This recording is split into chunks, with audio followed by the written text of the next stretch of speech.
I have not played the final shape yet. Sorry boys, the community we've made here just wasn't enough to get me on the map apparently. Bungie's missing out though. I could have done some serious good with that footage. Nevertheless, there's a huge amount of information, videos, and discussions about what is coming with the final shape. From weapons and armor to prismatic and destinations, there's a lot to read up on leading up to the final shape. Does this spoil a little bit of the excitement for the next Tuesday? Maybe a bit. But I'm not here to talk about that. Yes, that stuff is fun, but what I also find very exciting is the changes to what already exists, and today I'd like to run through some of the important changes being made to our existing subclasses, weapons, and exotics that could be the next big hit for the Destiny meta. First off, let's talk abilities. The biggest rework we're looking at is in Stasis. There's a lot of changes being made here, so let's get through these quickly. Stasis overshields are gone, replaced with Frost Armor, which will give you a damage resist for each stack you get. The primary way to get this new Frost Armor will be through the use of your class's respective harvest aspect. These are the aspects that create stasis shards now, and after the update they'll function the same, with a bit of healing and some frost armor when you pick up a shard. Shards overall are going to be more like the other elemental pickups, where there probably won't be as many on the field as you can make now, but they'll have extra functionality when picked up, and there'll be more ways to make them outside of your harvest aspect.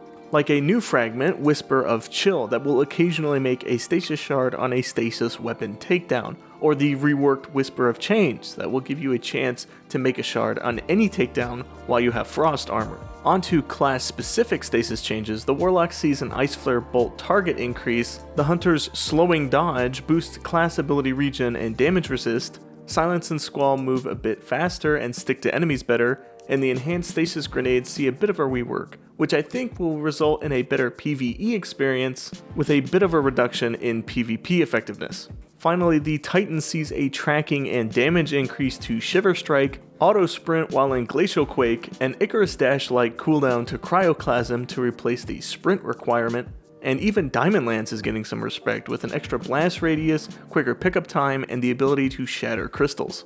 There's some other smaller changes, but I'll leave the experimentation to us all individually. Just know that Stasis is back on the menu, big time. I'm very excited to try Stasis after these changes. My biggest issue with Stasis at this point is the lack of any real survivability, so between the healing and frost armor, I'm hoping it won't be an issue anymore.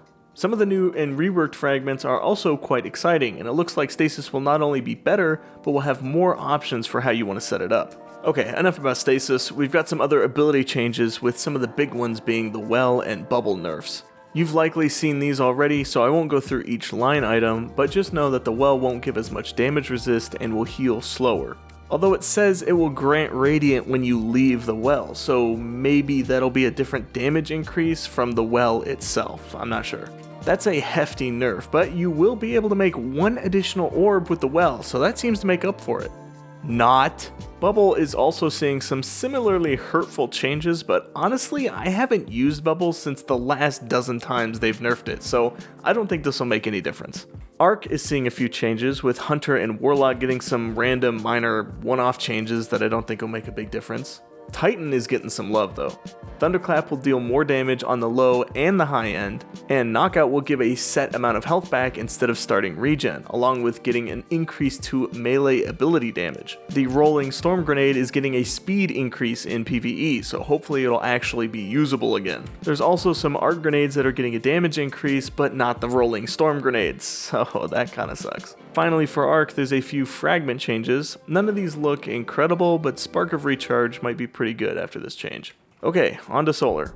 Starting with Hunters, the lightweight knife is getting a throw speed increase and an extra charge, which sounds pretty fun. The knife refund on Knock 'em Down is also getting a cooldown reduction. And finally, orbs from the Marksman Golden Gun won't be as potent, with an additional hit to specifically Star Eater scales, clearly going after the Golden Gun chain you could pull off in raid encounters. Titans are getting a damage buff for Consecration and PvE, and Hammer of Soul is getting a damage buff, but only when you don't have Sunspots equipped. Bungie, why? Swarm Grenades are also getting a pretty sizable buff, which is welcome, but nothing for Warlocks, so you guys don't get anything.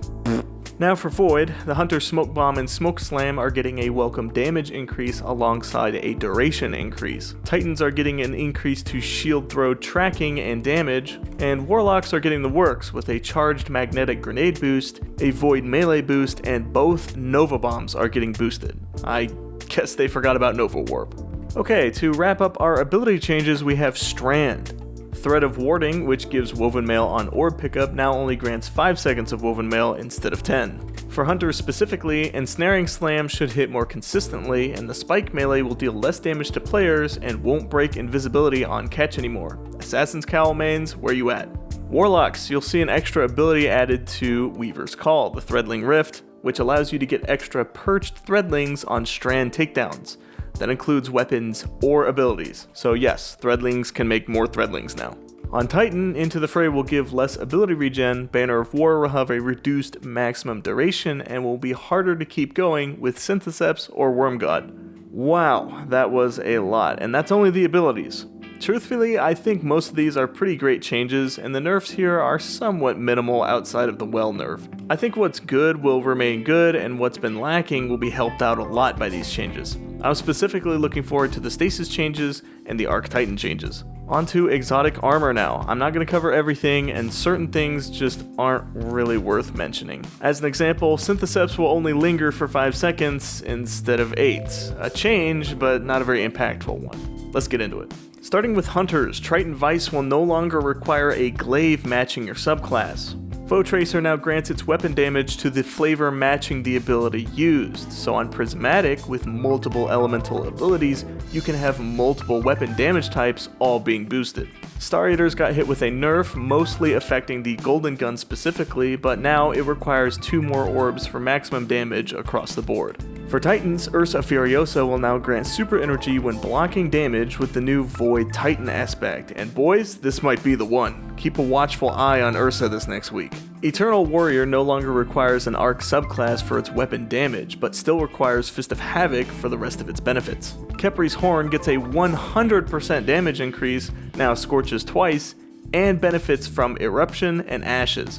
It feels so good to be a Titan main right now. This is going to be a really good exotic, mark my words. Where my Warlocks at? You're up next. Mantle of Battle Harmony will grant varying amounts of super energy based on the enemy defeated, and has had its cooldown removed. This one I'm really looking forward to. Baladorus now gives frost armor, and a lot of it. Hopefully the rift will actually heal now. Finally, now has never been a better time to become a Dawn Chorus main, since Sunbracers have been hit with a nerf. Not one that I think will make a major impact, but a nerf is still a nerf. Some smaller notes here is that you can make your masterworked exotic armor Artifice with an exotic cipher and some glimmer, and apparently ammo finders were resetting when you died, so if you died a lot, you would almost never get ammo. I didn't notice because, I never die, but yeah, this will be a good change for everyone else. Lastly, we need to talk about weapons. There's a lot of numbers to these, and truthfully, a good amount of them don't really matter in day-to-day usage. If you're into that nitty-gritty stuff, then you've likely already read them, and if you haven't, just go read them. I'm going to cover the big ticket items and the stuff we're going to notice right away. Firstly, for weapon spec mods, it's hard to tell from this wording if the spec mods will be always on weapons now, but either way, the spec mods are gone, and now weapons will deal more damage at base. Exotic weapons deal more damage than legendaries, which used to be 40% more, but is now moving to 30% more. Bungie says here the effective damage will be about the same, since they will also be receiving the damage buffs listed next. Alright, let's do this quickly. You can read the exceptions to these buffs just underneath the line item. Against all enemies, the following weapons will deal additional damage. Pulse rifles 20%, pellet shotguns 10, slugs 9, fusions 7, snipers 7, glaive projectiles 7, and linear fusions 5%. Against red bar enemies, or miners, the following weapons will deal additional damage. Sidearms, traces, scouts, and bows all 20%, autos and pulses both 15%, SMGs 10, and hand cannons 5%. Against orange bar enemies, or majors, trace rifles will deal 20% more damage. Total damage increases, which also affect PvP, include machine guns and swords, both at 7%. The splash damage from the following exotic primaries have been reduced by 10%. Sunshot, Trinity Ghoul, Polaris Lance, and Graviton Lance. Waveframes are getting hit with a nerf and a buff at the same time. A burf, if you will. The blast radius stat will now dictate the length, width, and girth of the girth? No, wait, what? The blast radius stat will now dictate the length, width, and height of the wave. Okay, now onto some more interesting exotic weapon changes. Divinity will require more shots before the crit orb forms. Symmetry now gets some bonus stats with its catalyst and also receives eddy current. Osteostriga will now have a 4-second cooldown for the poison explosion from kills. Necrochasm is getting buffed with various reload speed, aim assist, and damage functionality. Deadman's Tail is receiving some buffs, but nothing that will get my beloved back to its former glory. Colony will now chain and create more spiders on takedowns. Bastion is getting a small rework with bonuses to and from melee damage. For weapon perks, Grave Robber now reloads on powered melee damage, rendering sealed Ahamkara's grasps even more useless. High Ground now gives a stacking damage bonus on takedowns, with maximum stacks given for takedowns from literal high ground. And finally, Deconstruct now pulls ammo from reserves rather than generating it. Okay, that's it. I didn't cover everything, believe it or not. I only covered what I think are going to make noticeable differences in the grand scheme of things. I would say this is everything you need to know going into the final shape.